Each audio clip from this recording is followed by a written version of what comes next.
चलो बेटा इधर, ठीक। हम आज नियम पढ़ेंगे, किसके पढ़ेंगे हम? अबाउट टू के मतलब बारे में पढ़ेंगे हम। देखो भाई, तो हमारा जो आज का टॉपिक है वो अबाउट टू है। अबाउट टू मीन्स क्या होता है, इसके अंदर बारे में समझेंगे पहले हम। अबाउट तो आप जानते हो मतलब क्या होता है, बारे में, लेकिन टू लगा दिया तो बाला बाली बाले हुआ। इसका मतलब हिंदी कहने का ये है कि हमारे पास से हिंदी में हम लोग बाला बाली का यूज करना कहते हैं।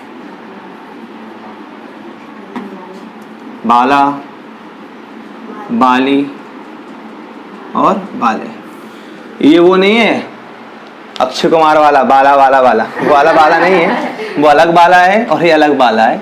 इसका मतलब मीनिंग कहने का है कि आप ये काम करने वाले हैं, आप वो काम करने वाले थे।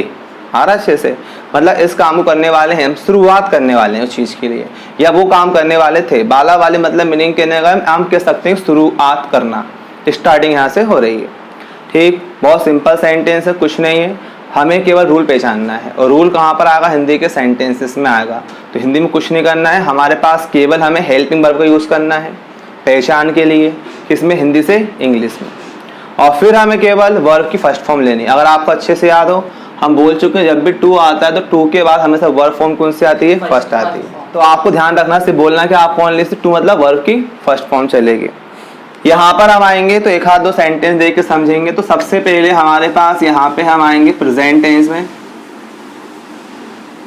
प्रेजेंट टेंस के अंदर हमारे पास इसमें जो हेल्पिंग वर्ब रहेगी, एक इज है, एम है और आर रहेगी। इसका यूज सिंगुलर में होता है, सब्जेक्ट में एम का आई के साथ, आर का होता है, प्लूरल सब्जेक्ट के साथ चलता है। बहुत सिंपल स्ट्रक्चर देखेंगे हम। यहाँ पर आएंगे, सबसे पहले हम सिंपल सेंटेंस मतलब बनाते हैं जहाँ पे हमारा सेंटेंस सिंपल रहता है अफर्मेटिव के हिसाब से। सबसे पहले आप लोगों को यहाँ पे सब्जेक्ट का यूज़ करना है, उसके बाद चलेंगे यहाँ पे हेल्पिंग वर्ब रहेंगे। हेल्पिंग वर्ब में आपका इज, एम, आर जो है वो आएगा अकॉर्डिंग टू सब्जेक्ट। फिर यहाँ पर हम चलेंगे अबाउट टू, साथ चलेगा वर्ब की फर्स्ट फॉर्म लेंगे और आखिरी में हमारा ऑब्जेक्ट आएगा। अब वो स्ट्रक्चर जो लिखा हुआ एकदम से काम नहीं करेगा, लेकिन हम एक हाथ दो सेंटेंस बोलेंगे, हम प्रैक्टिस करेंगे तो अपने आप वो दिमाग के अंदर बैठ जाएगा। जैसे इधर देखें, हमारे पास एग्जाम्पल के लिए सिंपल सेंटेंस जैसे वह गाली बकने वाला है। सबसे पहले आप लोग क्या करा करो, आराम से माइंड के अंदर थोड़ा सा हिंदी का दिमाग लगा लिया करो भाई। है मतलब बात किसकी हो रही है? प्रेजेंट की हो रही है, क्योंकि हमारा है, हमारा हूँ और हो, ये सब किस में आते हैं? वहाँ प्रेजेंट में आते हैं। तो ये सिंपल देखा जाए तो है मतलब प्रेजेंट टेंस का हो गया। और उसके अलावा हम थोड़ा ध्यान देंगे तो यहाँ वही लिखा है बाला, हाँ, तो बाला वाली बाले हो गया। तो बाला मतलब मीनिंग क्या हुआ? अबाउट टू हो गया। सेंटेंस को समझो अच्छे से, बाला बाली मतलब अबाउट टू का यूज हो रहा है और है मतलब किसका हो गया? प्रेजेंट का हो गया। अब इसमें हम आएंगे तो क्या करेंगे? हेल्प मतलब वर्ब का यूज करेंगे हम। तो हमारे पास यहाँ पे वह मतलब हो गया ही सिंगुलर है, यहाँ पर इज लगाएंगे। बाला बाली के लिए हो जाएगा अबाउट टू, तो he is about to. Verb की फर्स्ट फॉर्म लेंगे, गाली बकना होता है अब्यूज, तो ये हो गया हमारे पास he is about to abuse, वह गाली बकने वाला है। बताओ कितना सिंपल सेंटेंस है। रूल है हमारे पास, रूल का यूज कर रहे हैं, टेंस का यूज नहीं कर रहे हैं यहाँ पे। आप खुद देखो ना, यहाँ बताओ, कहीं बोला मैंने कि आपको ताती है कुछ करना है? नहीं, अबाउट टू क्या एक नियम है, किसका? बाला वाली बाले का। फिर हम ऐसे एग्जाम्पल देखेंगे, हमारे पास एक दो और देखें ताकि अच्छे से हम हाथ को जमा सकें। देखो, बे बगीचे में फल तोड़ने वाले हैं। तो यहाँ पर हम आएंगे, इसका हम बनाएंगे इंग्लिश के अकॉर्डिंग वही तरीका है मतलब हो गया प्रेजेंट का, बाला वाली मतलब अबाउट टू का यूज करना है। अबाउट टू का यूज करेंगे, है लगाएंगे बेटा वे, बे हमारे पास हो गया इंग्लिश में दे, यानी हो गया प्लूरल। वहाँ पे हम लोग आर का यूज करेंगे, दे आर। बाला बाले के लिए हो जाएगा about to, so they are about to. अब आगे बढ़ेंगे, वर्ब क्या, तोड़ना, तो क्या हुआ, अबाउट टू प्लग, फल इंग्लिश में होगा या फ्रूट्स। अब लिखा हुआ बगीचे में, तो यहाँ लिख देंगे हम इन द गार्डन। तो सिंपल यदि कहा जाए तो हमारे पास पूरा सेंटेंस है, वे बगीचे में फल तोड़ने वाले हैं, so they are about to pluck fruits in the garden. सारा सेंटेंस वही है जैसे हम कर रहे थे, हम केवल अबाउट टू का यूज कर रहे हैं।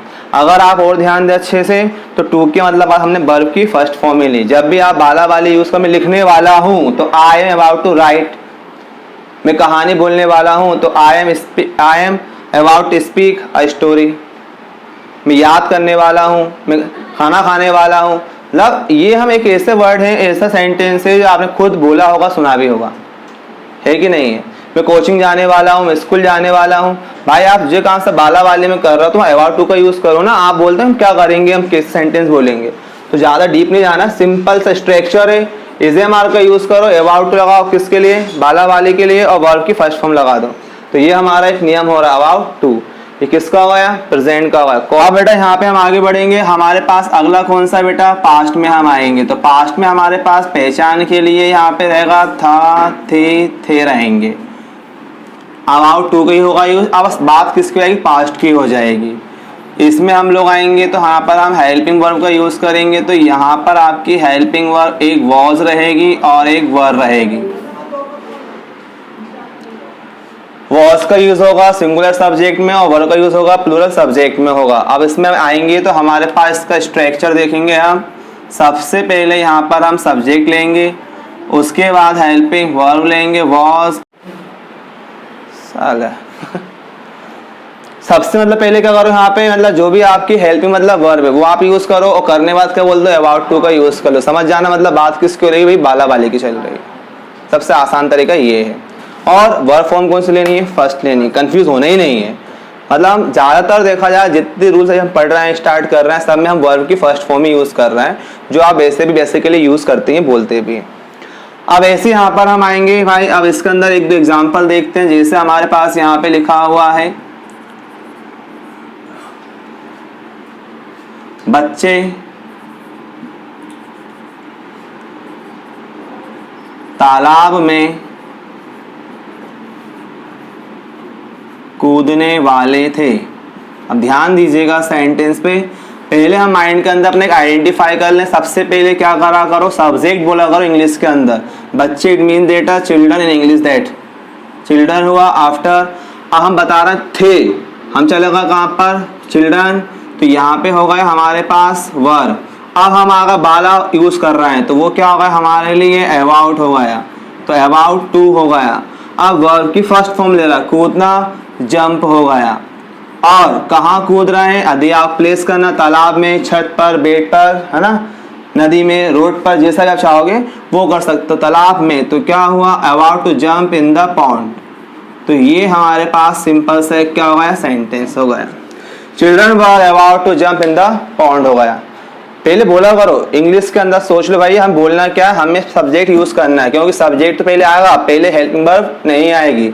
सब्जेक्ट पहले मुंह से बाहर निकाल लिया करो, you, she, he, it, name, जो भी लगे, राम, मोहन, सोहन, सीता, गीता, उसका इस्तेमाल करो। और फिर अगर आप पास्ट में जा रहा हो तो वॉज वर लगा दो, दी फ्यूचर में हो तो विल बी, शैल बी का यूज करेंगे, वरना इज एम आर प्रेजेंट में आ जाए। बेटा यहाँ पे आगे बढ़ेंगे, हमारे पास जो अगला है लास्ट है, इसमें फ्यूचर टेंस में हम लोग आएंगे। तो फ्यूचर टेंस में हमारे पास है चलेंगे, तो हमारे पास जो इंडिकेशन रहेगी हिंदी में पहचान के लिए, होगा,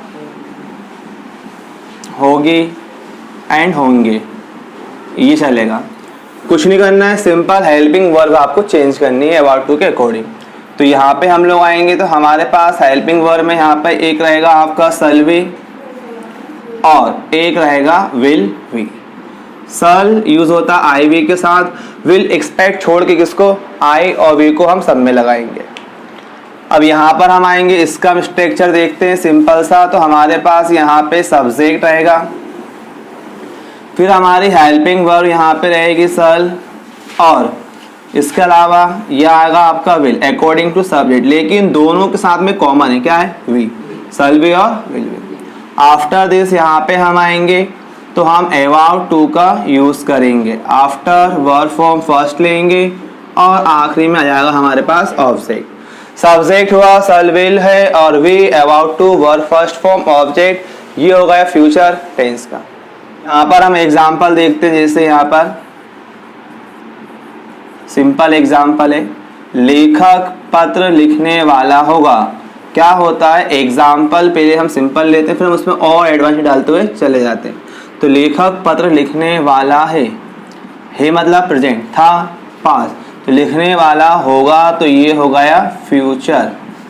दिख रहा अच्छे सभी को, होगा होगी मतलब आइडेंटिफाई किसका हो गया, फ्यूचर का हो गया, वाला मतलब अबाउट टू हो गया, लो सिंपल हो गया।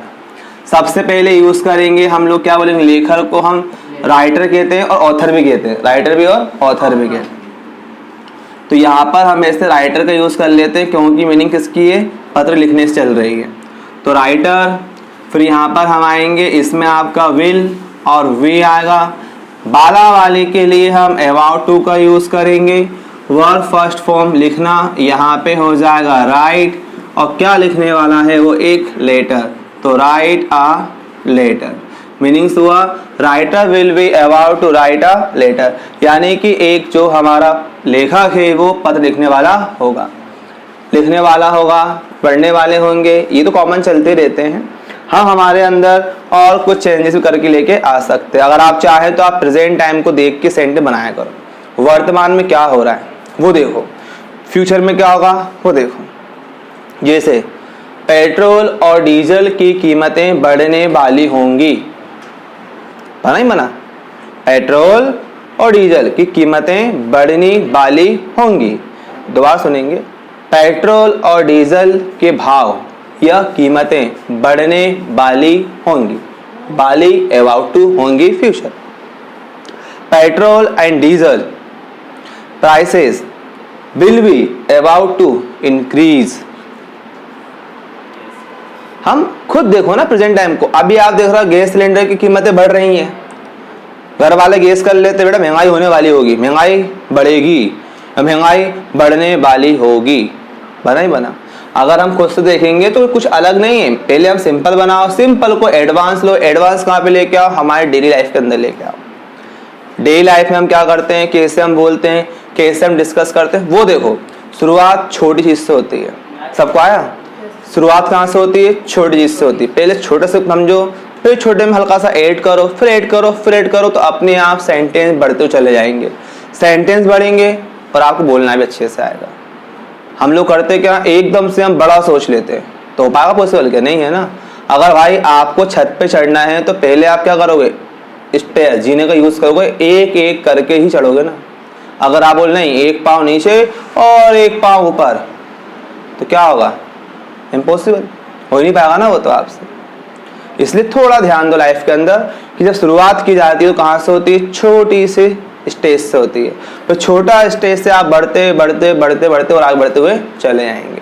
कभी कभार ऐसा भी होता है जीवन में आगे बढ़ने के लिए, छत पे जाने के लिए, कभी कभार ऐसा हो जाता है कि जो पहली सीढ़ी है वो छोटी बड़ी हो जाती है, तो घबराओ मत, थोड़ी कोशिश करो, आप चढ़ना सीख जाओगे। चढ़ने के लिए हमें सहारा चाहिए होगा ना, उसके लिए तो क्या करेंगे, वहाँ पे हम थोड़ा सा पत्थर लगा लेंगे या एक हम वहाँ पे कोई सपोर्ट लगा लेंगे ताकि हम उस पर पाँव रख के आगे खड़े हो जाएं।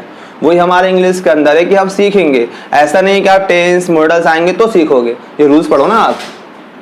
इंग्लिश का आपको लग रहा है कि इंग्लिश का जो बड़ा स्टेप है, बड़ा एक पैर बना हुआ, चढ़ नहीं पा रहा, उसमें सपोर्ट लो, किसकी सपोर्ट, किसकी लेंगे हम, रूल्स की लेंगे। तो रूल्स वहाँ सपोर्ट लगाएंगे, सपोर्ट बन जाएगी, तो हमारा जो पहला जीना था स्टेप वो क्या होगा, छोटा हो जाएगा ना सामने। तो ये सब हमें पढ़ना है, प्रैक्टिस करनी है, यही हमारा काम था, ठीक है।